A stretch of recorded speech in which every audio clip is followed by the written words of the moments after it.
Welcome to episode 11 of Antlia. We will start this episode as usual looking at Ermor's turn, and Ermor has had a battle on the throne next to his capital. He's already gotten rid of all of the long dead horsemen off of this province at the expense of a couple turns worth of equite recruitment. Looks like one of the wizards has since died of disease. There used to be 4 here, not including the white mage. And we will see if these archers are enough to make the difference on this province.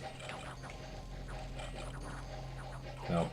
Flame Elemental comes up again and causes a ton of trouble, just like last time. But these archers are pushing down these fire elementals into almost nothing. And now all that's left is a little mage line, though they are doing things like Raise Dead, which gives further obstacles when all Ermor has left are archers. Archer mercenaries, by the way. These are all mercenaries right here. And damn, imagine getting stabbed to death by monkeys. So it did end up being a little bit close, actually, in the original version of the battle, which was a little different than we just watched. Actually, all of the monkey archers died. And he did pick up a Clam of Pearls, and that's really good. Clam of Pearls gives 2 temporary astral gems in battle. And he took a single loss expanding into the Crystal Sorceress province at the south of his territory. So that's interesting. I expected this to be the Throne of Death because of the disease and the death scales going on here. This is actually the Crystal Throne, which is really, really good for Ermor. This is a big break into earth magic here, and also gives him the cross path for crystal gear. So there must be a different site that's spreading death scales here. And speaking of death scales, he is doubling down on building infrastructure on this province that has a bunch of death scales. I wonder if he just hasn't noticed or if he doesn't care. I guess he does have healers. He's also building a fortress here in Nifel and has a couple of commanders scattered out, looking like they're going to build some in the south. I just realized his mercenary commander picked up the Clam of Pearls, so he'd have to get this thing killed in the same province as another one of his commanders, and maybe his commander will pick it up. That's the only way to get a hold of it. And he doesn't really have anywhere to to go get him. Maybe down in the south here. And it looks like Ermor is focusing purely on thaumaturgy research in the early game. The main things this is going to give him are Soul Slay, which is just a kill spell, range 100, resistible with MR, Gateway, which allows him to move units from lab to lab, Pyre of Catharsis. Maybe this is why he doesn't care about the death scales. But I imagine the main thing he's looking at here is Soul Slay and Communions. And Catis has received a message from Fomoria. Fomoria is looking for an extended non-aggression pact. And if you remember, Catis moved some of his lizards into this barbarian province here. I don't think maybe Catis values his units very much. He really likes sending them into provinces to die. So he weakens the province a little bit, which might have been good in the earlier on in the game, but now there's people who border that province in the south there. Likely Agartha, given that Agartha is poking up on 2 points in the southern border. He's moving another army here, and he's not picking up these militia. He's just leaving them.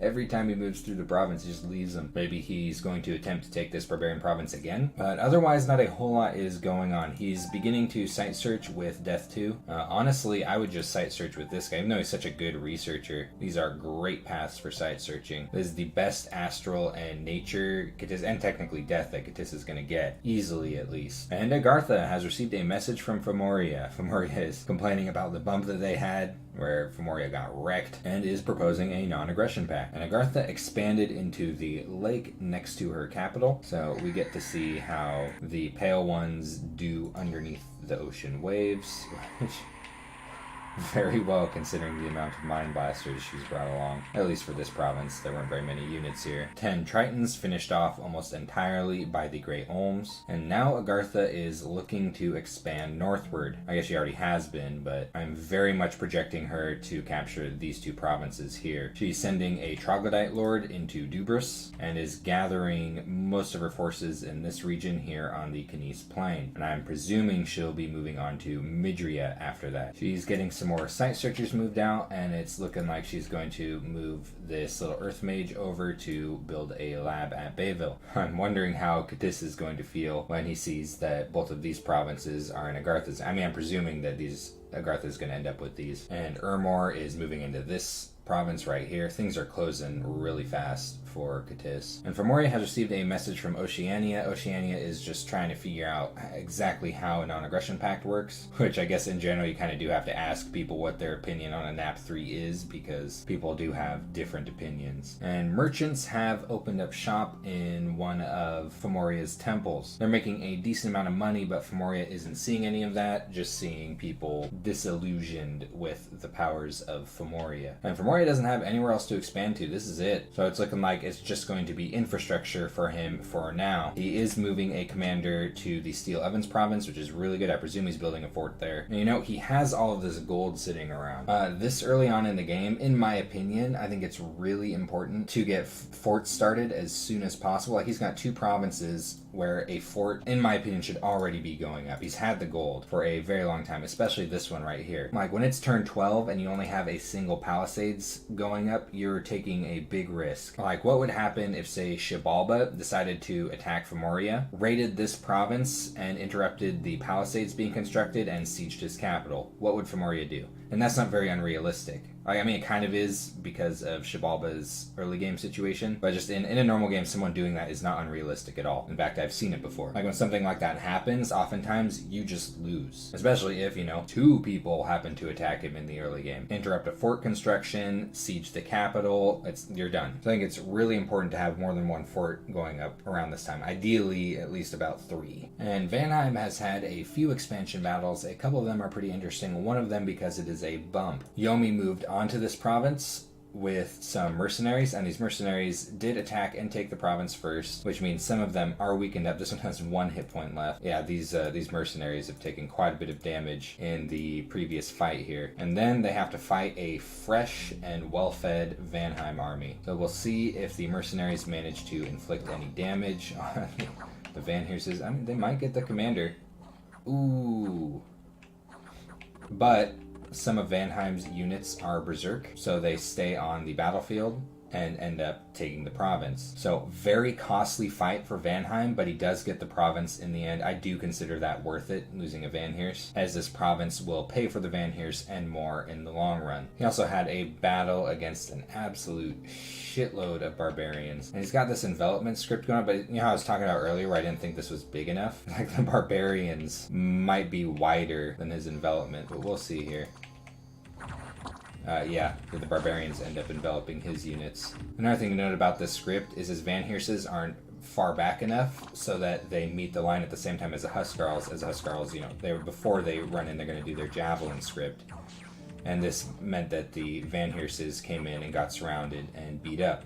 Now, this was before the last update, so this battle did play out a little differently. No, there's RNG element to this, and he did get pretty close here to causing a rout in the barbarians in this version of the battle. He actually did in the original version, so this was a very close fight. He just barely caused a rout in the barbarians. He lost everything except for half of his Huskarls and a single Veneer. Only 1 Veneer survived this battle. Both of his Vanheerses did survive, and he didn't take any losses taking these Sleepy Wolves. So even though it's this thing where like battles play out differently after updates in Dominions 5 can be a little bit jarring for this series, it does show us when battles are extremely close sometimes, because a lot of times it's like, oh damn, he lost that. That's how close it was. He very easily could have lost. Still building a fortress here with his Vanheers. It's like at this point he could recruit a scout. He's recruiting on this, so he's spending gold here, and he could be recruiting a scout to continue the fort construction and then free up his Vanheers to, site search, research, anything like that. And I hope he's not moving this onto this forest province to build a fort. He's already shown that he'll build forts with Vanheerses, but it's not because,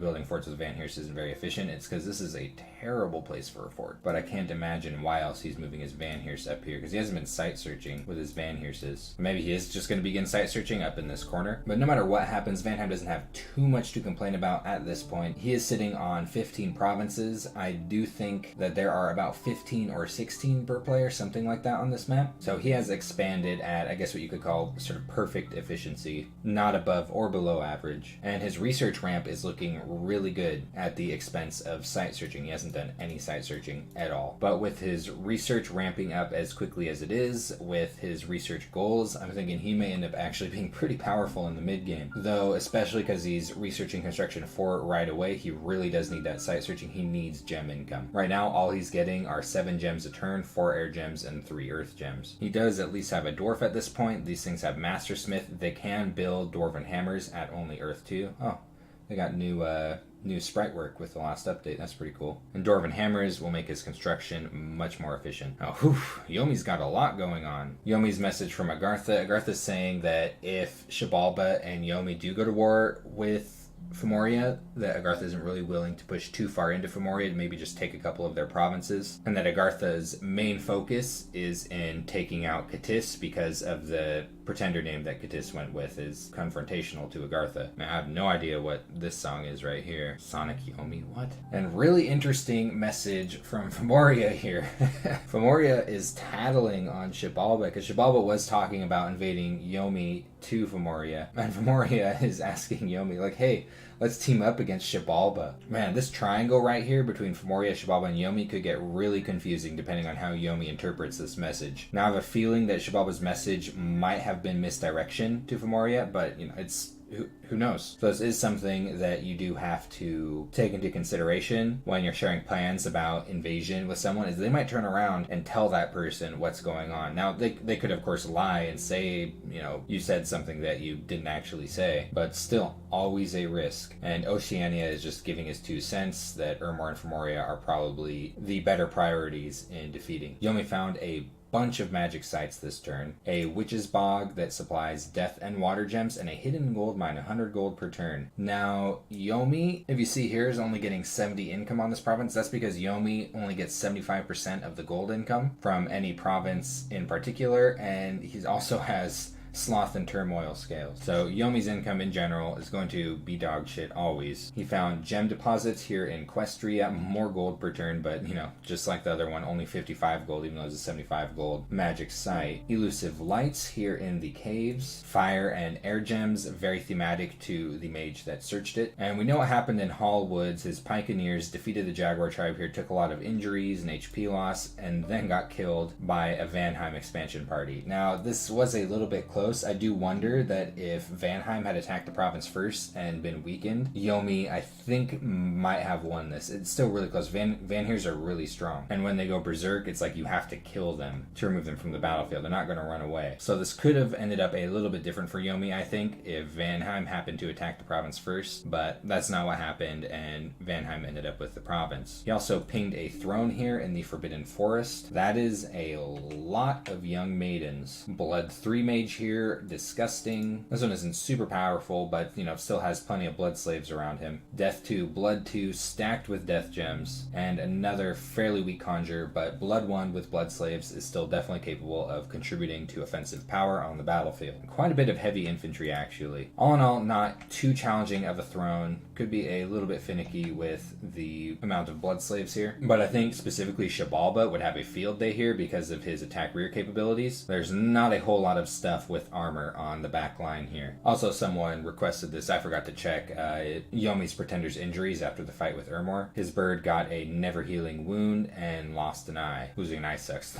The lack of precision really hurts. Look at that, 6 precision now. Though I think this is because he's in a cave currently, so it's hampering his precision even more. And he's definitely moving toward the Fomorian front with a lot of units. He went and picked up these free goblins he got over here with Genichi, who unfortunately got diseased on this province. It's got some kind of death site on it. Really unfortunate. Or maybe he was diseased beforehand. Yeah, he must have been diseased elsewhere because he's already missing quite a bit of HP. I'm not sure where he got diseased at. But you never know. With the messages that Yomi has been receiving, this could potentially end up as a war against Shabalba. I mean, Shabalba does have all of these units hanging out here. Maybe Shabalba is going to attempt the throne, but he might also be conspiring with Femoria in the coming turns. We'll just have to see. Femoria is mentioning to Shabalba that he does have a non-aggression pact with Yomi, which makes it hard to do a surprise attack. This is why I don't like making non-aggression pacts. There's nothing wrong with non-aggression pacts. Like I will never absolutely talk down on someone who uses non-aggression pacts. They're completely fine. It's just not something that I like doing personally because I mean maybe it's because I'm bad or evil or dishonorable. I just really like surprise attacks. Pearl Harbor, motherfucker. Oceania is sharing some information with Shabba about the game state. Some of it isn't entirely accurate. Like I said, Femoria is off to a good start. Femoria doesn't have very many provinces, though Femoria does have very good scales, so he can get away with not having as much land as some other nations. And Shabba is already having plenty of gold problems with his scales and his small territory. Well, it gets worse. Locusts in Hesperia, and a tax collector has been, here's a vocabulary word for you, waylaid. This means like interrupted. I think the implication here is that a tax collector was killed, so he's not getting any taxes from Swinland right now. And he did cast Bind Shadow Imp, which gives a stealthy little demon, which isn't very powerful, but you can scout with it. This is actually something that never occurs to me to use with Blood Nations. I should probably use that spell more often. It's only 4 Blood Slaves to get this. I think that's a really good deal. And for the most part, Shabalba's just patrolling his forces around here. Like, he's not moving his Scorpions in, maybe try and take the throne or toward Femoria. I don't know, maybe he's keeping his options open here. I mean, he's, I think, partially doing it to get the unrest down for blood hunting purposes.